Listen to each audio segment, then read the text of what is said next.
At Millscombe Primary in Brighton, NQTs Catherine and Daniel are tutored by head teacher Charles and deputy Len.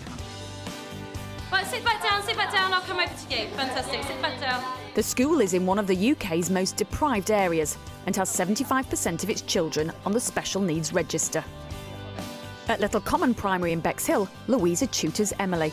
This is a big school and often there are a number of NQTs at any one time.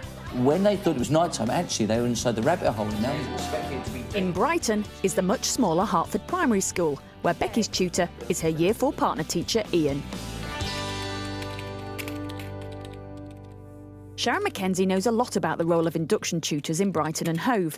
It's her job to make sure they're properly trained and complete all the paperwork involved in signing off an NQT. She's also there to support them when things go wrong. It's very important for the NQT and the tutor to have a good relationship, professionally and personally. We've had a few incidents recently of NQTs in difficulties where the main problem really has been a personality clash. So it is very important, and when schools are thinking about who the induction tutor should be for an NQT, they need to take that into consideration, really. Well, I think one of the things we try and do is also match up NQTs to the right person, in the sense that sort of, if you look at the three main people who are tutors within our school, all three of us have actually got very different skills, and all three of us are very different people. You've got all your portfolios, you've got all your standards and so on, but they count for nothing if your relationship part isn't right.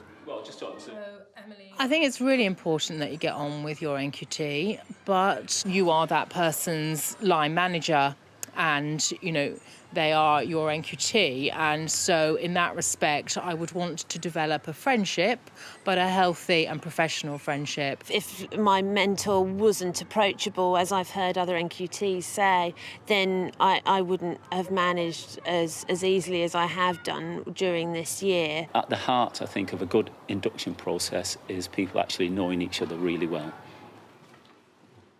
For Ian and Becky at Hertford, sharing Year 4 has meant working very closely together. How was the maths this morning? Yeah, it was good. We did division stuff. I think one of the negatives could have been that because we're in the same Year 4 class, we would have spent all of our kind of time together and kind of meetings discussing planning or kind of trips or things related to the year rather than things related to induction tutor and NQT. But Ian was very good at making sure that we had kind of time set aside for him to be the induction tutor and me to be the NQT. All the induction tutors have a number of roles within their schools. As deputy at Little Common, Louisa is constantly on the move.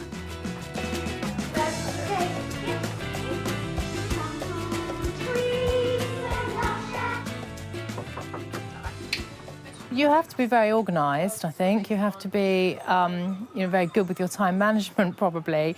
But I tend to have things planned from the beginning of the year, so all the dates will be put into the diary. And there are times when that doesn't work, and there are times when you have to be a little bit flexible and move a date. Preparation for the NQT's first year often begins well before the autumn term. Prior to her beginning at the school, I would make it, make a point of being in touch with her, getting her in on an informal basis, having a chat with her, giving her opportunities to come in and meet her new class. It was very useful because I got to get to know certain characters and obviously what their likes were, their dislikes were. The exercises we did together gave me quite a good idea as to what they were like and what to expect come September time. So then we would look at the CEDP and we would start to talk formally about what her areas of strength were, what her areas of development were, and that would form the basis of her first targets that we would put together to make her action plan. So quite a lot would go on prior to her actually joining the schools. It's really important when schools are recruiting NQTs that everyone in the school is aware of what the NQT's responsibilities and roles are. When you're new to a place, it is difficult. You want to make friends and you want to settle quickly, but because you have a class, it's not always easy to interact with the other adults, the other teachers in the school. Louisa's there to introduce me. When I first started, she took me around the school and introduced me to each teacher.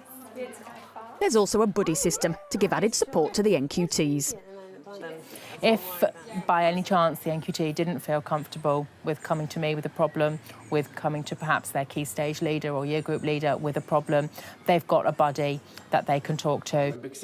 In all the schools, the tutor isn't working alone. The skills and experience of the rest of the staff are also being utilised. I don't think any induction tutor can know everything that goes on as an expert on every area. So at a very early stage, certainly in this school, we start to involve other people. The school couldn't function without a very supportive network. You know, that although, say, it might be me as a tutor, as a mentor, or Len as a mentor, we couldn't do it on our own. At Hertford, Becky has tapped into a number of projects at the suggestion of other staff members who were made aware of her interests. The PE coordinator knew that I enjoyed dancing and was the one who asked me and approached me if I would kind of help her with the Strictly Come Dancing pilot that we've been doing in school.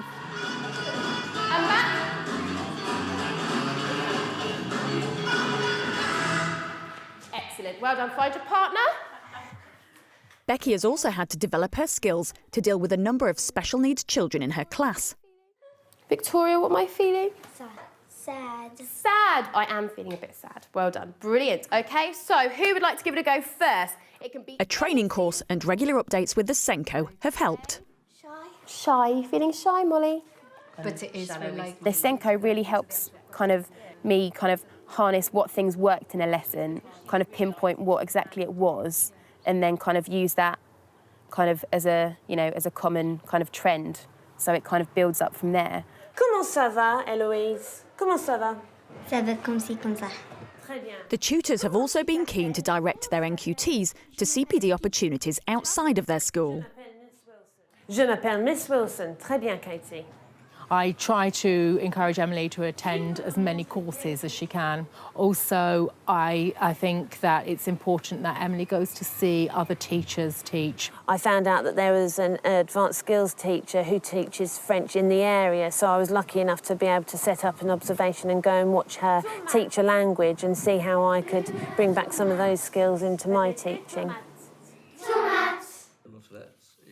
Each of the tutors has approached helping their NQT achieve the course standards in a way most suited to their school. The way you're meeting the needs of those children in class is working really well. And there's a lot to cover in the space of a year. There's 41 different areas, which it seemed the most natural thing to do would be to put them into groups together. And so, for example, at the start of the year, we concentrated on the ones that were all about establishing relationships with the class and with other colleagues in school and things like that. And as each term has gone on, we've reviewed them and decided which ones we want to work on next. It's much easier if, as Ian's done, he's split them up into kind of terms and we focus on those each term and then tick them off and then move on to the next, rather than try and manage them all at the same time.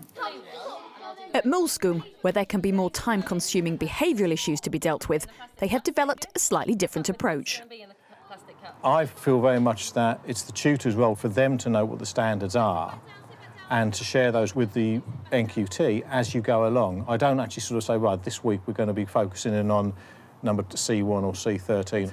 If I go in and do an observation, when I feed back to, say, Daniel this year, what I'll actually be doing is talking to him about what the lesson's been about, what parts of the induction process, the standards that he's actually met within that lesson.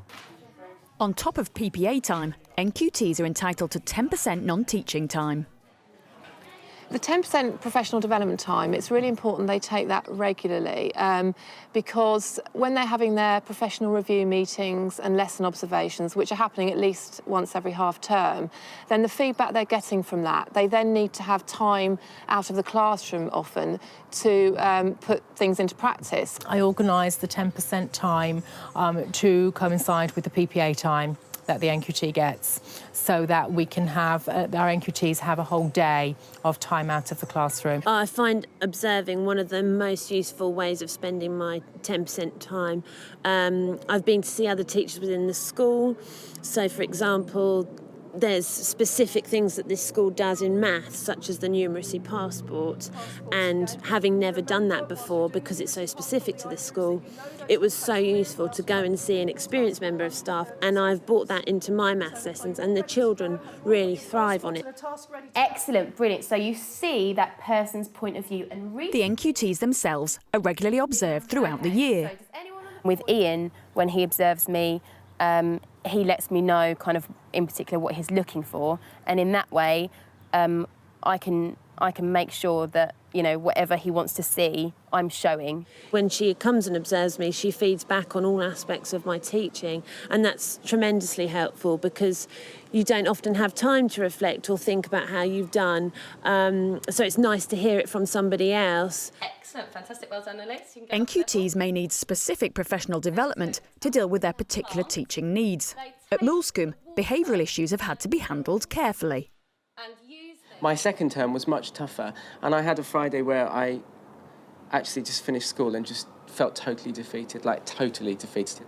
My next mentor meeting, that I think was just on the Wednesday, he knew exactly what had happened, you know, what the problem was, had already thought of, you know, action, you know, what he could do to help me and support me.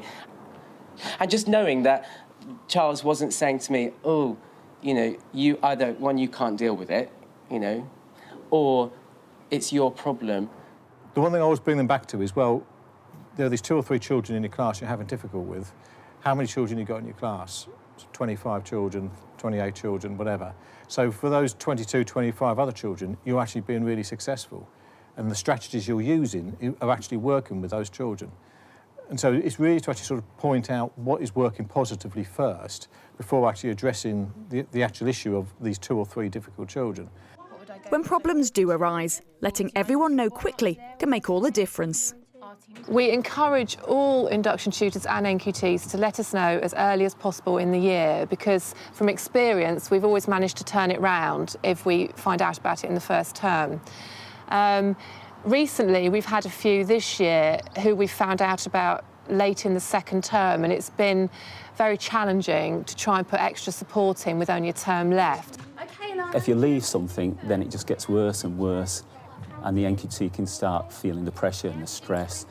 If the culture of the school is very supportive, then people won't feel that they're failing in any way by asking for help. It is actually a very good experience sometimes if they do have to help an NQT in difficulty, because not many of them go through it, because we have such a small percentage of NQTs that have difficulties. So if they can get through that and be supported through that, then it's going to be great for them in the future. See, I don't think everybody knows all the answers anyway. I think induction tutors as well, they need help. I think if an induction tutor is stuck on something, then in the school there'll be somebody else to help them out. There's always a network of support.